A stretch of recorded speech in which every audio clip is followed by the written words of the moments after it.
দেখুন, এটি আমরা আমাদের সাংগঠনিক সিদ্ধান্ত হয়েছিল, যেটি ঢাকা বিশ্ববিদ্যালয় ছাত্রদলের কমিটি। আপনি জানেন যে কমিটি গঠন, সংযোজন, বিয়োজন এগুলো একটি সাংগঠনিক সিদ্ধান্তের বিষয় এবং এগুলো একটি জটিল বিষয় এবং একটি গোপনীয়তা রক্ষা করে এই কাজগুলো করা হয়। আমরা ঢাকা বিশ্ববিদ্যালয়ের আমাদের ছাত্রদল যে নেতৃবৃন্দ এই কমিটি করেছেন, অথবা আমরা যারা এই কমিটি অনুমোদন করেছি, আমরা যৌথ ভিত্তিতে আসলে এই কাজটি করেছি। আমরা মনে করছি যে এই যে ভুলটুকু হয়েছে, বিশেষ করে ছাত্রলীগের সংস্পর্শে যারা ছিল তাদেরকে কমিটিতে পদায়ন করা হয়েছে এবং আমরা এই ভুলগুলো শুধরে আমরা কিন্তু তাদেরকে অব্যাহতি দিয়েছি।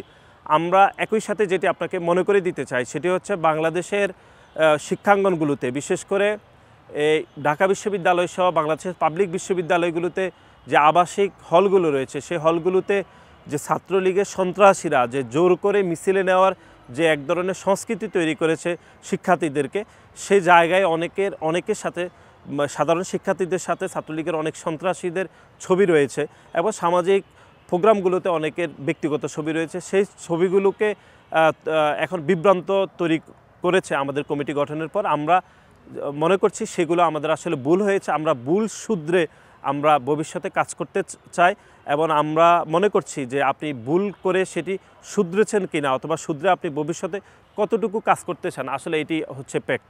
আমরা মনে করছি বাংলাদেশের ভবিষ্যতে বাংলাদেশ জাতীয়তাবাদী ছাত্রদলের যে সাংগঠনিক স্ট্রাকচারগুলোকে আমরা খুব দ্রুত সময়ের মধ্যে কাজ শুরু করব। সেখানে খুনি সংগঠন, ছাত্রলীগের কোনো পর্যায়ের কোনো নেতাকর্মী স্থান পাবে না এবং ঢাকা বিশ্ববিদ্যালয়ে যে ভুলগুলো হয়েছে সেটা শুধরে আমরা ভবিষ্যতে এগিয়ে যেতে চাই এবং আমরা মনে করি 21 শতক উপযোগী একটি মেধাভিত্তিক ছাত্র রাজনীতি বিনির্মাণ করতে হলে সাধারণ শিক্ষার্থীদেরকে স্বার্থকে প্রাধান্য রেখে সেখানে বাংলাদেশ জাতীয়তাবাদী ছাত্রদল সাধারণ শিক্ষার্থীদের পক্ষে কাজ করতে চায় এবং সাধারণ শিক্ষার্থীদের মতামতের ভিত্তিতে বাংলাদেশ জাতীয়তাবাদী ছাত্রদলের প্রতিটি পদক্ষেপ পরিচালিত হবে।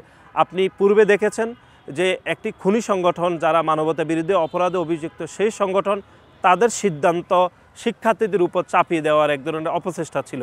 কিন্তু আমরা এখনকার পলিসি বাংলাদেশ জাতীয়তাবাদী ছাত্রদল নিয়েছে যে সাধারণ শিক্ষার্থীদের মতামত বাংলাদেশ আমাদের উপর চাপিয়ে দিবে বাংলাদেশ জাতীয়তাবাদী ছাত্রদলের উপর। আমরা সেই সিদ্ধান্ত মোতাবেক বাংলাদেশ জাতীয়তাবাদী ছাত্রদল পরিচালিত হবে।